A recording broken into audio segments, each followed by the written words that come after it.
আসসালামু আলাইকুম রহমতুল্লাহ। যে যেখানে আছেন আশা করি খুব ভালো আছেন। জাতীয় দুর্যোগের মুহূর্তেও আমরা ভালো থাকার আসলে চেষ্টা করে যাব। আজকে যে হট টপিক নিয়ে আলোচনা করব সামান্য, সেটা হচ্ছে ঢাকা বিশ্ববিদ্যালয়ের সদ্য নিযুক্ত ভিসি মহোদয়ের মাগরিবের নামাজ আদায়ের একটি দৃশ্য। কে ছবি উঠে এসে, কে কীভাবে নিচ্ছে বিষয়টি তারা নিজেদের মতো নিক, আমি একটু আমার নিজস্ব মতামত এখানে তুলে ধরতে চাই। সেটা হচ্ছে এই ছবি নিয়ে, অর্থাৎ তিনি যে মাগরিবের নামাজের ইমামতি করেছেন ঢাকা বিশ্ববিদ্যালয়ের ছাত্রদেরকে নিয়ে, এটা নিয়ে তো মাতামাতির কোনো প্রয়োজন আছে? আদৌ কি কোনো প্রয়োজন আছে?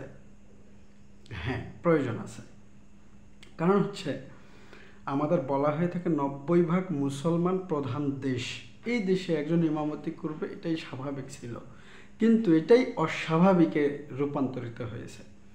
সেই জন্য একজন ইমামতি করেছে, সেটাকে নিয়ে আমরা অভিনন্দন জানাচ্ছি, আমরা মোবারকবাদ জানাচ্ছি, আমরা বড় করে প্রচার করতেছি যে কি না কি হয়ে গেছে, ইসলাম এইবার এই হয়ে গেছে, সেই হয়ে গেছে, এইবার আমাদের ভালো কিছু হয়ে গেছে। আশ্চর্য! তিনি ঢাকা বিশ্ববিদ্যালয়ের ভিসি, প্রধান বিচারপতি যিনি হন, একটা মুসলিম প্রধান দেশের, তিনি নামাজে ইমামতি করতেই পারেন। এটাই তো স্বাভাবিক দৃশ্য হওয়ার কথা ছিল।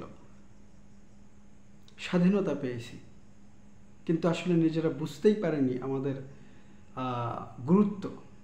আমরা ধর্মীয় ব্যক্তি হিসেবে আমাদের গুরুত্বও বুঝতে পারিনি, আমরা ধর্মটাকেও মনে হয় খুব ভালো বুঝতে পারিনি। ইমামতি করবে যে যে ডিপার্টমেন্টের প্রধান, তারাই, এটা স্বাভাবিক একটা বিষয়। এবং এটা নিয়ে আসলে মাতামাতির কারণ হচ্ছে আমরা কোণঠাসা হয়ে পড়েছি।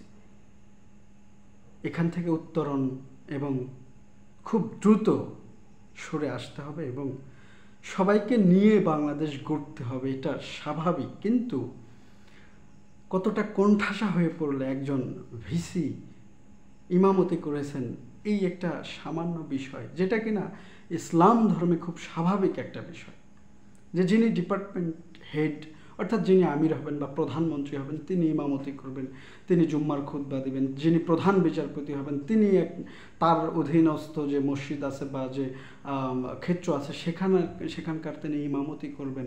অর্থাৎ যোগ্যতা ভিত্তিতে যে যেখানে অবস্থান করবেন প্রধান হিসেবে, সে সেখানকার ইমামতি, অর্থাৎ তিনি সেখানকার ইমাম।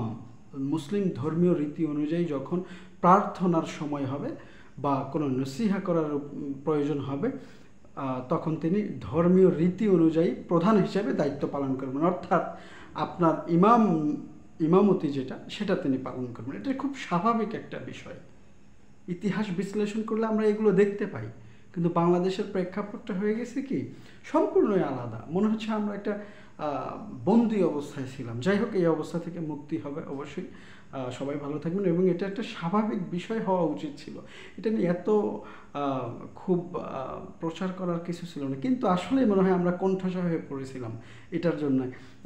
এই জন্য মনে হয় বেশি বেশি প্রচার হচ্ছে। যাই হোক, সব ধর্মেরই সমান অধিকার অবশ্যই পাওয়া উচিত, কিন্তু অ্যাজ এ মুসলিম যখন তিনি ডিপার্টমেন্টাল হেড হবেন, তিনিই কিন্তু ইমামের ভূমিকা বা ইমামের দায়িত্ব পালন করবেন এবং সেটাই হওয়া উচিত। সালামু আলাইকুম।